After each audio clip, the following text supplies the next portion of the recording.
Saudi Arabia, and he is a senior manager in consulting with deep expertise within enterprise risk management and much more.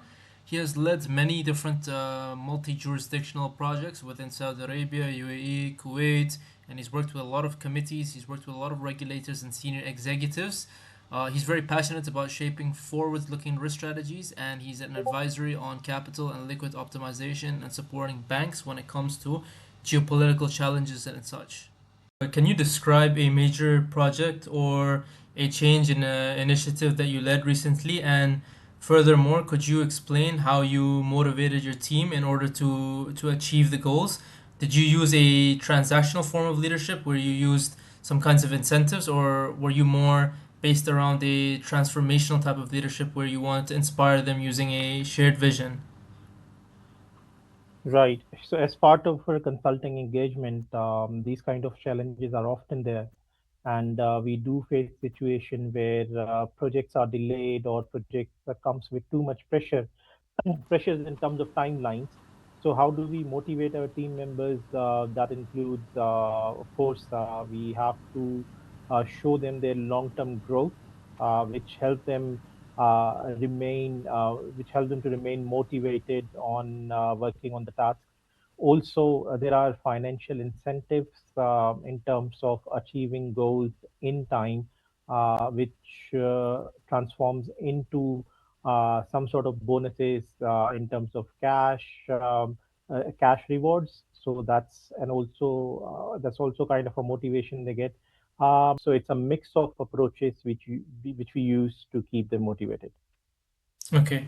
Contrasting different approach as we hear from him in the interview.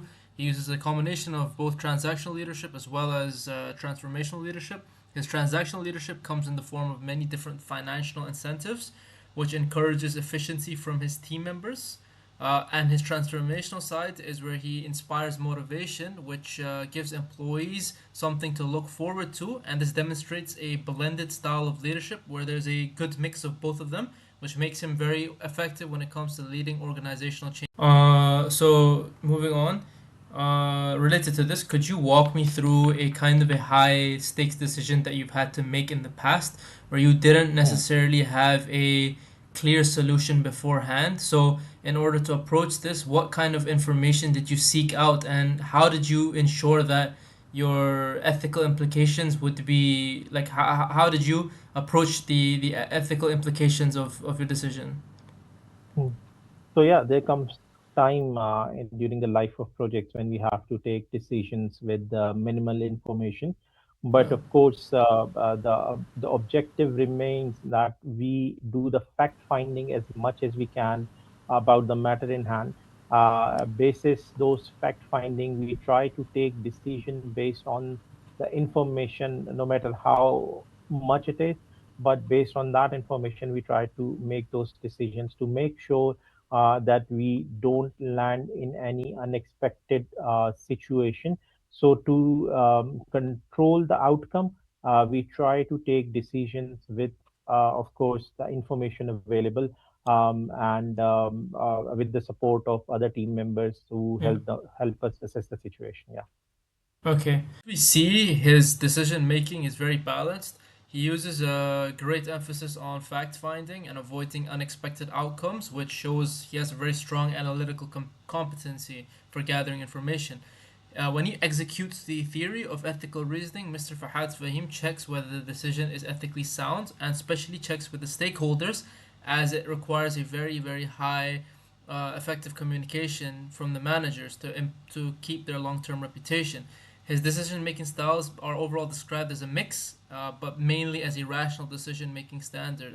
And my final question to you would be, obviously, as a result of many of these plans in the past, there's a chance that some of them have faced unexpected challenges. So could you share an example of a time where your initial plan hit a kind of a roadblock, and how did you adapt to get back on track? So in various consulting engagement, there comes situation when the cooperation from all other stakeholders is not as expected, which results in overall project delays.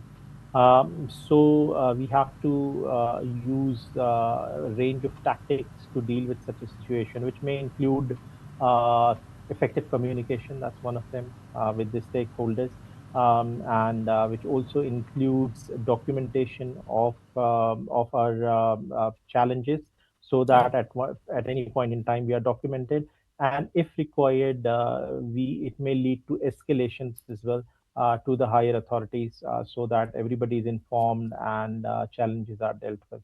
As you see in the final clip, we have his contingency planning. So his actions is that he consults with the shareholders and documents all the different challenges he faces, which shows a strong emphasis on continuous monitoring and gathering intelligence information.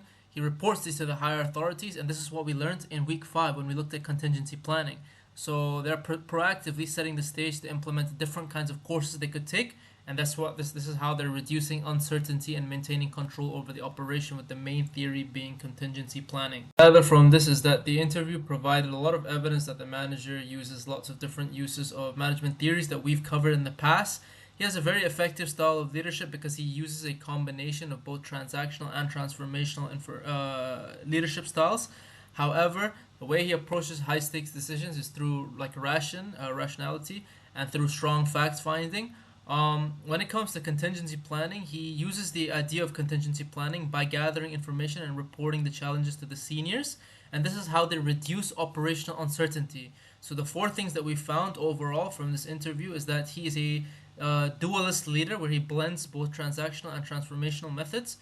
We also found that when it comes to decision making, he uses a rational decision model where he uses ethical reasoning, especially. And when it comes to the final finding that we had, he uses contingency planning to reduce the uncertainty by talking to the seniors. So, our final takeaway is that his success lies within a mixture of analytical competency and strategic, like foresight, contingency.